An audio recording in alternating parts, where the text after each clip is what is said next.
Now, from WYDC TV, this is Big Fox News at 10.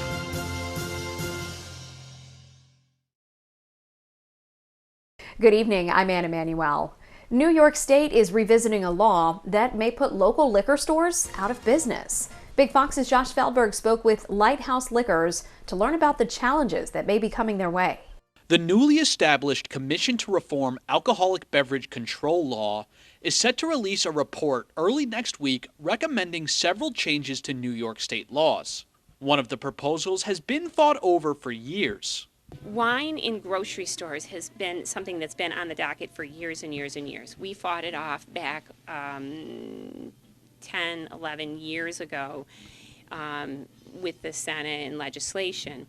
With the power and money that supermarkets have, allowing them to sell wine may have a fatal impact on our local liquor stores. You'll lose probably 2/3 of the liquor stores in New York State.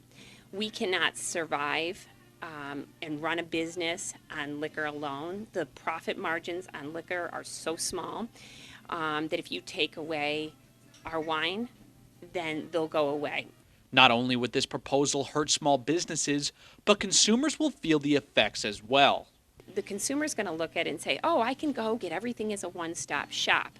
But what will happen to the consumer in the end is that their selection of product will be less than what they have now in the current liquor stores that they are currently shopping in, because a large store, superstores, are going to only have the top 20% SKUs, the only things that really make them money. This could mean that the New York State wine industry also takes a hit, as many of your local Finger Lake favorites won't be available in the supermarkets and won't be available in liquor stores that had to close.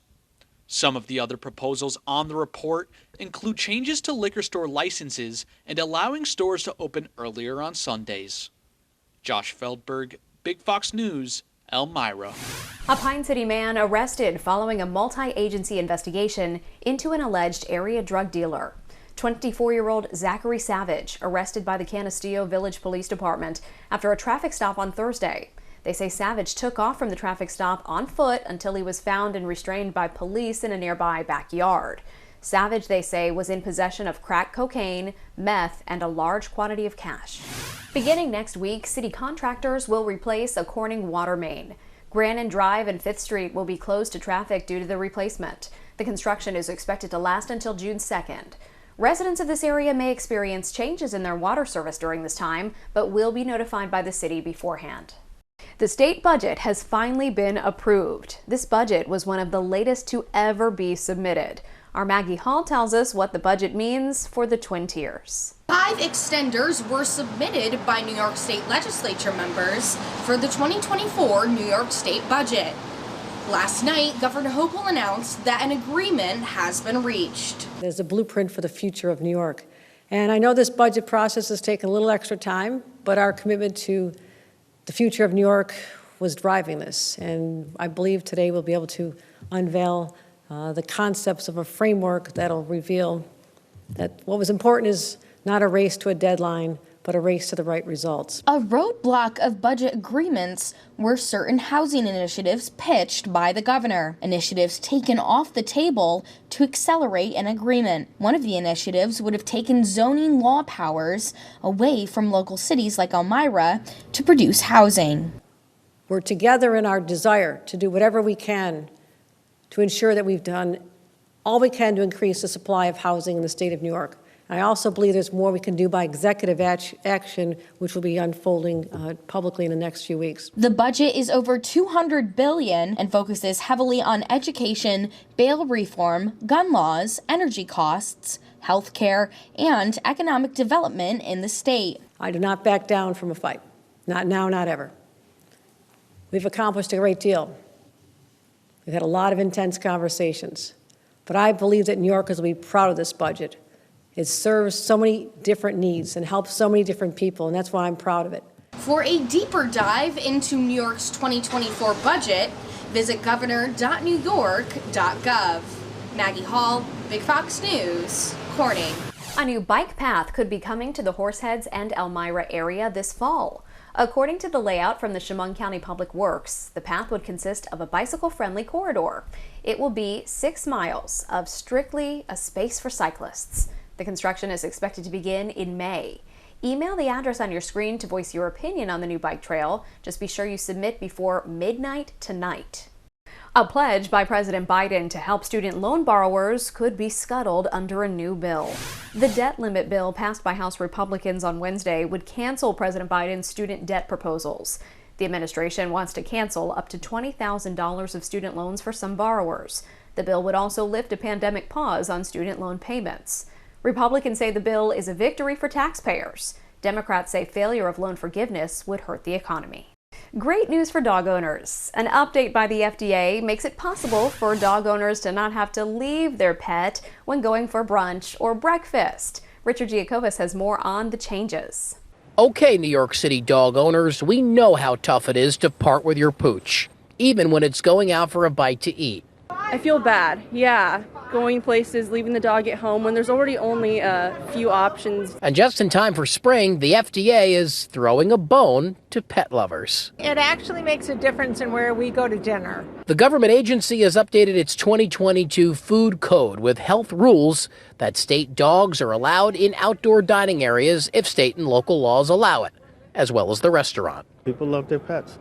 And, if they don't want to part with them, then we'd love to oblige. Restaurateur Wayne Lawrence runs Il Molino on the Upper East Side. Wayne has always welcomed Fido to dine al fresco, especially since New York City COVID outdoor dining rules went into place.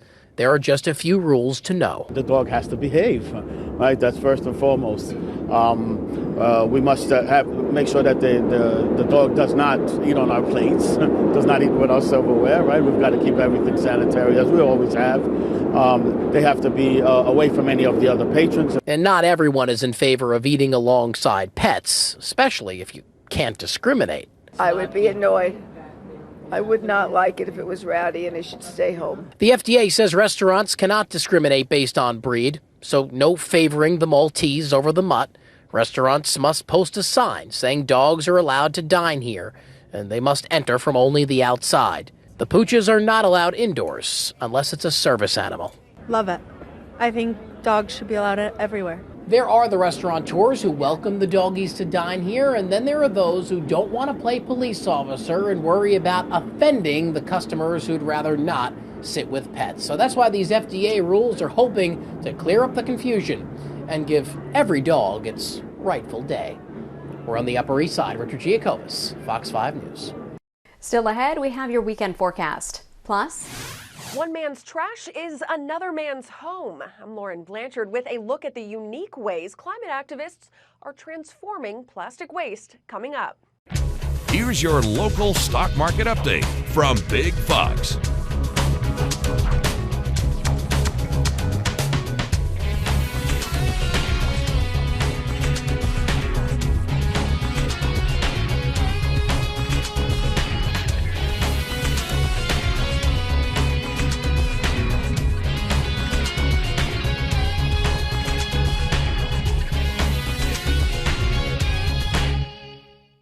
Now, your Twin Tiers forecast from Big Fox. Hello, everyone. I'm meteorologist Sam Ryan. Been sort of a soggy Friday outside. We see some of those drips on the camera in Binghamton. And as we look at Syracuse, see a lot of those clouds drifting through. Look at that, though, a few rays of sun or peaks of sun. Now, we're going to have more numerous showers moving through the area. Might catch a little lull in the action by Saturday afternoon, but then things fill back in. Isolated claps of thunder also possible, especially as we head into Sunday. Sunday looks like we'll have the heaviest rain, and again, perhaps a few embedded thunderstorms. That says a cold front slowly begins to make its way across the region as we head into next week, Monday and Tuesday. We'll see those temperatures cooling down quite a bit. As we look out the door at our forecast Saturday morning, here's 7 a.m. We see some of those scattered showers, the heaviest now lifting north and northeast. Still have more to deal with, but more isolated in nature through the afternoon. Clouds stick around here Saturday, and then we'll have another wave as that cold front starts to move on in. And out ahead of that, more numerous showers and a few embedded thunderstorms as we head into Sunday. As a matter of fact, we could be looking at over an inch, maybe an inch and a half in some spots. Heavy rainfall possible. Have to watch out for rapid rises in the streams and rivers. 45 degrees at midnight.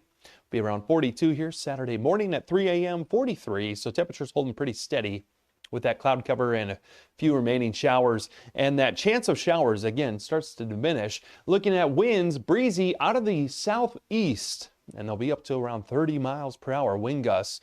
Probability of precipitation starts to drop off into the afternoon to around 20 to 25% chance. So again, clouds linger, but we might get a little break in the action for some of the more steadier rainfall. 53 degrees at 5 p.m. underneath that cloud cover, and then we'll have that next wave move at us into the day on Sunday. So 54 average high is 65 for this time of the year. Obviously with the clouds and that rain running a little bit below the normal. Sunrise occurs at 6:05, won't see it. Sunset, won't see it at 8:03. Clouds are going to be around the region. Then into the day, Sunday, again, could have a few claps of thunder out there, all the way up to 62 degrees. With more of that steadier rain starting to move on through. So rain with embedded thunderstorms and shower chances continue through next week as those temperatures slowly begin to cool back down. There's an upper level low. We have an omega block in our jet stream. So it kind of sticks around for a few days, and we see those temperatures cooling down. The coldest on Tuesday, a high of 53, overnight lows in the upper 30s.